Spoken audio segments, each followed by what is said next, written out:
Salut, cette fois en route direction le sud. En fait, tout est au sud, c'est facile. Il n'y a pas de circuit au nord de Paris. Et vu que j'habite à Paris, et généralement, je vais toujours au sud. Cette fois, on va à Nogaro, le circuit Palarmagnac de Nogaro. Un des monuments des circuits français. Et ça me fait chaud au cœur parce que c'est le premier circuit sur lequel j'ai démarré en Caterham. Et je me souviens, quand je suis arrivé, j'avais super peur. Et surtout, j'étais vraiment pas très bon. Et j'ai quand même fait un podium parce que je me suis accroché. Et là, j'avoue, j'espère bien faire un nouveau podium. Déjà, à l'époque, je chauffais mes pneus dès la sortie des stands, tranquille.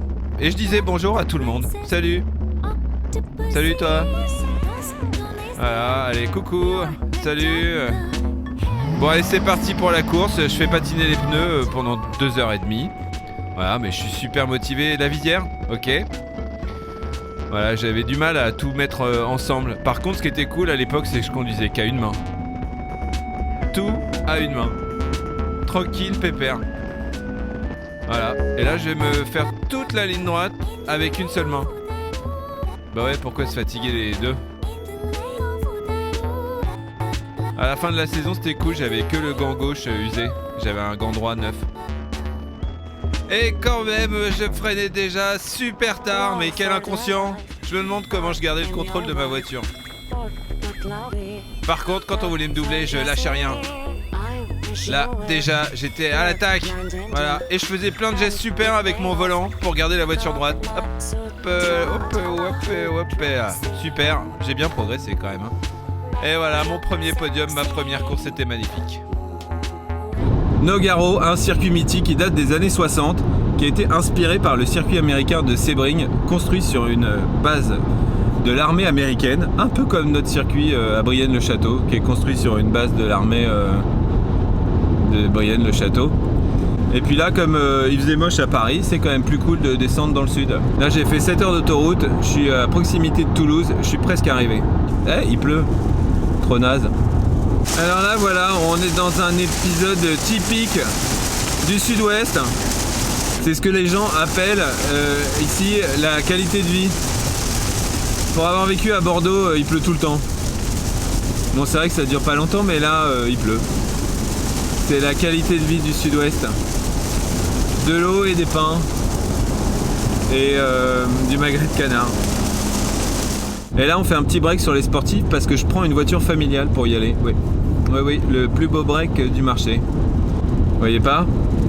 Là, c'est une Porsche. C'est une voiture familiale. Mettons de côté les Cayenne et les Macan que je n'arrive pas à vraiment regarder avec mes yeux car ce sont des SUV et que je ne suis pas super fan de SUV. Mais ce break, je l'adore, surtout depuis qu'ils avaient présenté le concept.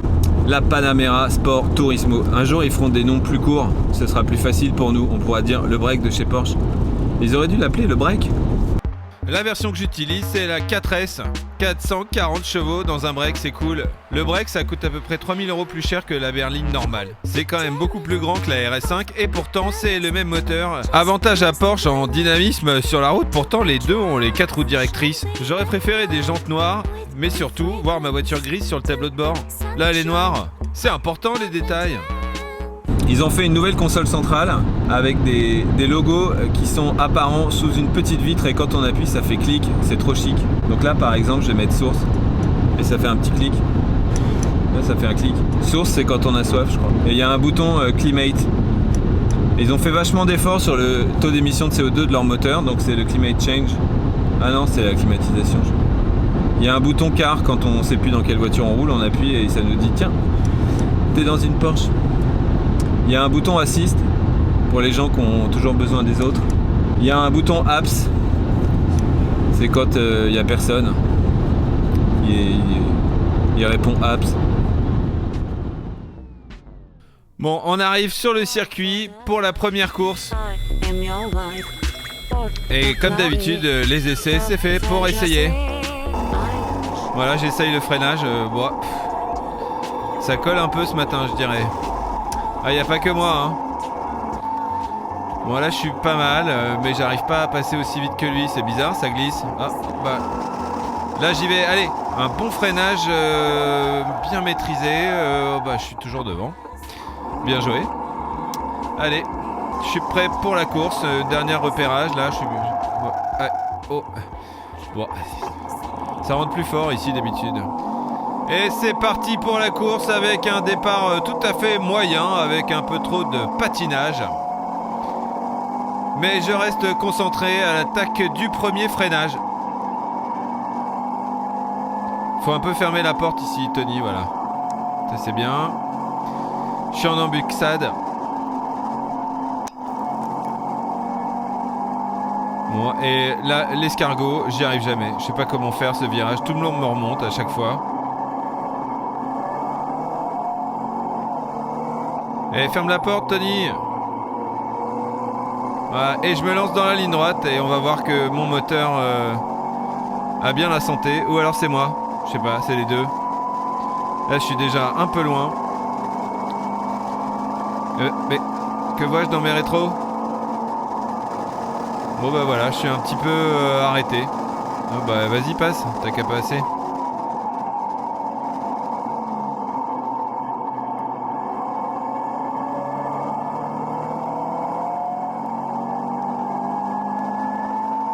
Allez, jette-toi à l'intérieur, on sait jamais.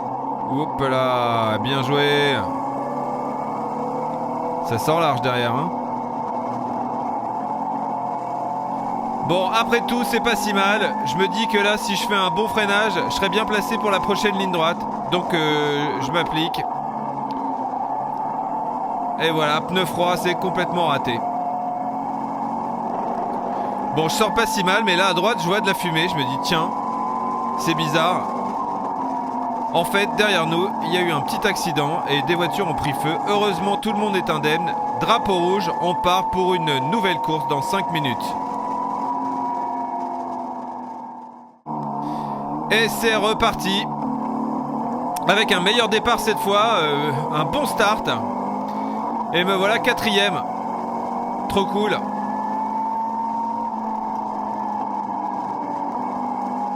Eh mais c'est pas mal du tout. Pas à l'extérieur, Ton. Oh là là, voilà, bon. 4e. C'est pas si mal. Et la poussière dans les yeux, merci, hein.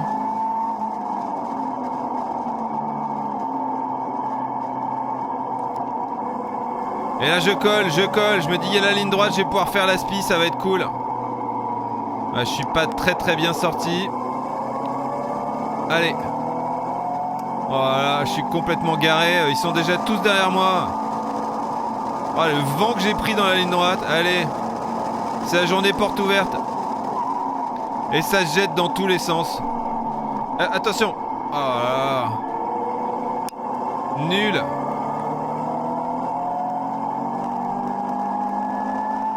Allez, je me jette quand même dans la farine.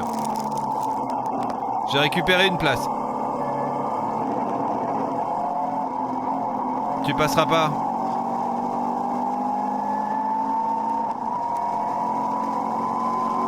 Bon là, surtout pas se louper ici, comme la dernière fois. Et ben voilà, super. Magnifique.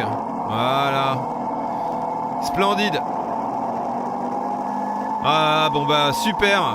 Bon, je vais essayer de me caler dans sa roue et remonter le plus vite possible. On voit que je suis content là. Bon bah finalement j'arrive pas vraiment à remonter, surtout en faisant des petites erreurs comme ça hein. Mais lui aussi il en fait des erreurs. Allez, je récupère une place. Et youp là. Bon, et ben finalement il va repasser assez vite hein, dans la ligne droite comme toujours. Et je vais finir 7ème de cette course. Pas génial. Bref. En tout cas, les Porsche à 4 portes, c'est toute une histoire. En 67, il y avait une 911 S qui avait été fabriquée par un Américain pour sa femme. Et il avait rajouté 2 portes.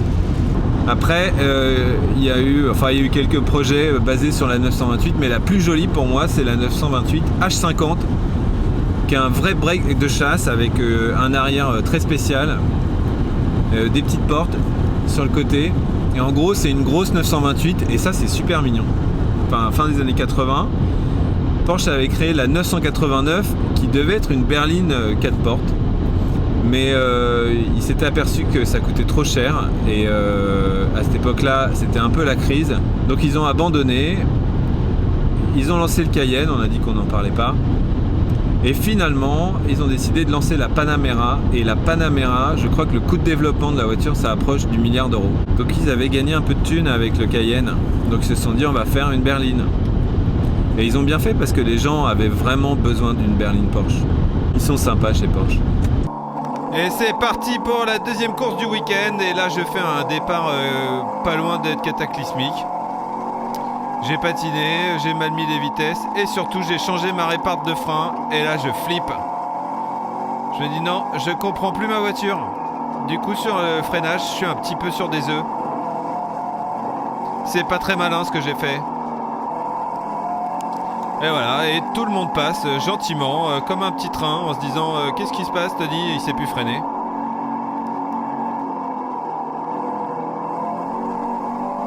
Donc là, je dois être 8ème, un truc comme ça. Je compte même plus tellement ça me déprime. Allez, dans la ligne droite, on va voir. Bon, je récupère une place parce qu'il a plus de 5ème vitesse, donc c'est pratique pour moi. Et au freinage, évidemment, je freine mal. Allez-y, ouais, vous avez qu'à passer. Par contre, quand ça tourne, je continue à attaquer, moi.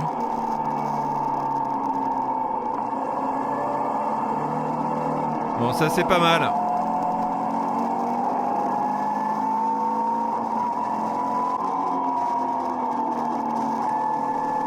Je commence un peu à m'habituer à mes freins au bout de 2-3 tours et je récupère quelques places.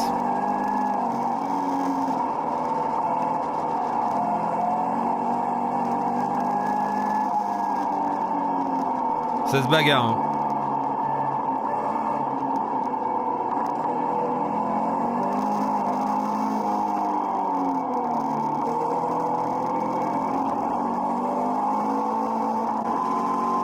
Et je remonte petit à petit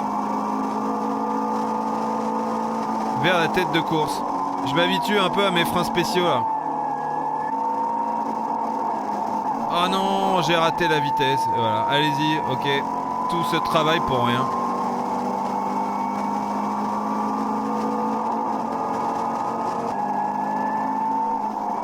Là c'est Bruno qui est un petit peu en panne, mais qui reste quand même sur la piste. Du coup ça me laisse des opportunités.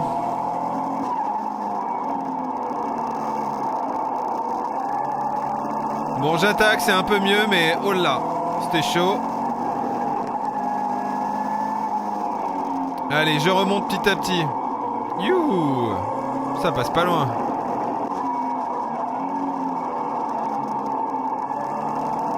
Ah, il est dur à doubler, lui.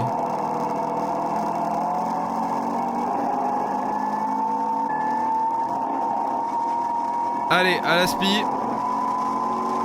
Wow, ça zigzague un petit peu là. Hein. Allez, vas-y. Aïe, aïe, aïe, aïe, aïe. Et là, c'est le drame. Paf. Ah, bravo, Tone. Du coup, j'ai le train avant ouvert et ça va commencer à fumer. Et surtout ralentir ma voiture qui est déjà pas vivace en ligne droite. Et d'un. Mais je vais défendre ma place, mec.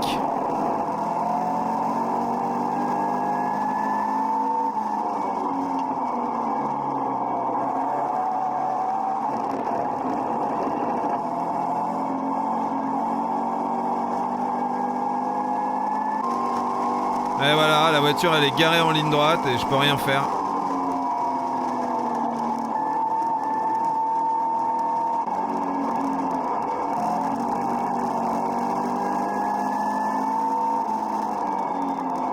Et je fais la même erreur que tout à l'heure. Bon bah là ça commence à craindre un peu. Ça frotte beaucoup et je me demande si c'est pas le moteur qui fume. Je pense qu'il vaut mieux arrêter la voiture et pas la casser plus.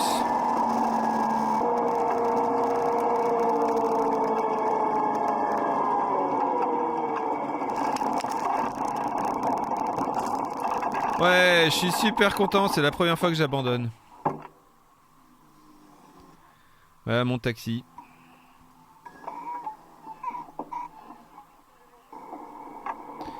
Et voilà, au revoir Nogaro, circuit que j'aimais bien avant.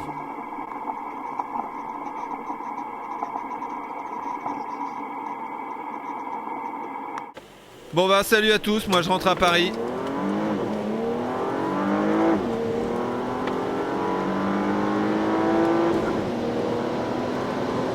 Et je vous laisse profiter du 6 cylindres et de la belle lumière du sud-ouest. A bientôt!